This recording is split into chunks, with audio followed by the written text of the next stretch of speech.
Hi friends, എല്ലാവർക്കും രുചിഭേദങ്ങളിലേക്ക് സ്വാഗതം. വിനായക ചതുർത്ഥിയൊക്കെ ആവാറായല്ലോ. അപ്പോൾ ഞാൻ ഈ കൊഴക്കട്ടയുടെ ഔട്ടർ മാവുണ്ടല്ലോ, അതെങ്ങനെയാണ് പ്രിപ്പയർ ചെയ്യണമെന്നുള്ള വീഡിയോ ആണ് ഇതിൽ കാണിക്കാൻ പോണത്.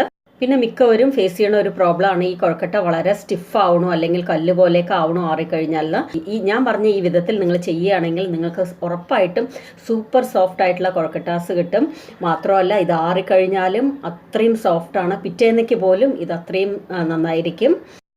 അപ്പോൾ നമ്മൾ എങ്ങനെയാണ് ഈ മാവ് പ്രിപ്പയർ ചെയ്യണമെന്ന് നോക്കാം. അതിനായിട്ട് ജീരക സമ്പ അല്ലെങ്കിൽ ജീരകശാല, കൈമ അരി എന്നൊക്കെ പറയില്ലേ, അപ്പോൾ അതാണ് വേണ്ടത്.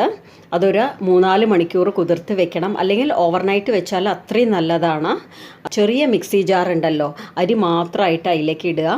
2-3 സ്പൂൺ വെള്ളം ഒഴിച്ചിട്ട് നല്ല മഷി പോലെ അരച്ചെടുക്കണം. ആവശ്യമുണ്ടെങ്കിൽ മാത്രം വെള്ളം ഒഴിച്ചാൽ മതി, അല്ലാത്ത പക്ഷം ഒഴിക്കേണ്ട ആവശ്യമില്ല. അങ്ങനെ നന്നായിട്ട് അരച്ചെടുത്താണിത്. തരിയേ ഉണ്ടാവാൻ പാടില്ല, അത്രയും നല്ല പോലെ അരച്ചെടുക്കണം. കുറച്ച് ക്വാണ്ടിറ്റി കൂടുതലുണ്ടെങ്കിൽ ഗ്രൈൻഡറാണ് നല്ലത്.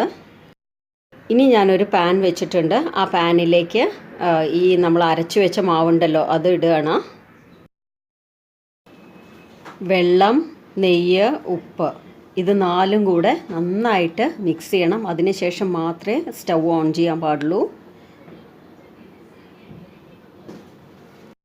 സ്റ്റൗ ഓൺ ചെയ്ത ശേഷം ലോ ഫ്ലെയിമിലിട്ട് കൈവിടാതെ ഇളക്കിക്കൊണ്ടിരിക്കണം.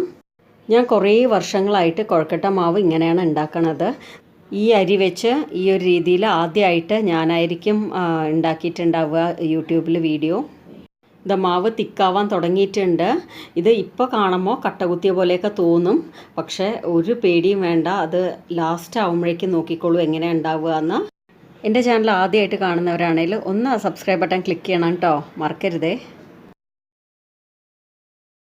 നല്ല തിക്കായിട്ട് കടായിൽ നിന്ന് വിട്ട് വരുന്ന പാകമാകുമ്പോൾ നമുക്ക് നിർത്താം. ഇതിനൊക്കെ നോൺ സ്റ്റിക്ക് യൂസ് ചെയ്താൽ അത്രയും നല്ലത്, കാരണം ഒട്ടിപ്പിടിക്കുകയൊന്നുമില്ലല്ലോ. അങ്ങനെ ഞാൻ സ്റ്റൗ ഓഫ് ചെയ്യണം. എങ്ങനെയാണ് ഇതിൻ്റെ കൺസിസ്റ്റൻസി അറിയാമെന്ന് വെച്ച് കഴിഞ്ഞാൽ, നമ്മൾ ഒരു ഉരുള എടുത്തിട്ട് നമ്മുടെ കയ്യിൽ ഒട്ടരുതത്.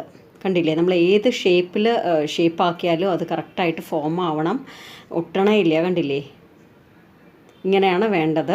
ഒട്ടുകയാണെങ്കിൽ അത് കറക്റ്റായിട്ട് വന്നിട്ടില്ല എന്നർത്ഥം. പിന്നെ നമ്മൾ റോൾ ചെയ്താൽ അത് മുറിഞ്ഞു പോകാനും പാടില്ല, അതും പ്രത്യേകം ശ്രദ്ധിക്കണം. സ്റ്റൗവിൽ നിന്ന് മാറ്റിയ ശേഷം ഇളം ചൂടോടുകൂടെ നന്നായിട്ട് വീണ്ടും ഒന്ന് കുഴച്ചെടുക്കണം. അങ്ങനെ നമ്മുടെ കൊഴക്കട്ടയ്ക്കുള്ള മാവ് റെഡിയായി. നിങ്ങൾ ഒരു പ്രാവശ്യം ഇതേപോലെ ട്രൈ ചെയ്ത് നോക്കൂ, വീണ്ടും വീണ്ടും ഇതന്നെ നിങ്ങൾ ഫോളോ ചെയ്യും. അങ്ങനെയാണ് ഞാനും ചെയ്ത് തുടങ്ങിയത്. കുറേ വർഷങ്ങൾക്ക് മുമ്പ് പൊതുകെ ചാനലിൽ കണ്ടിട്ടാണ് ഞാൻ ഈ ഒരു രീതിയിൽ ഉണ്ടാക്കാൻ തുടങ്ങിയത്.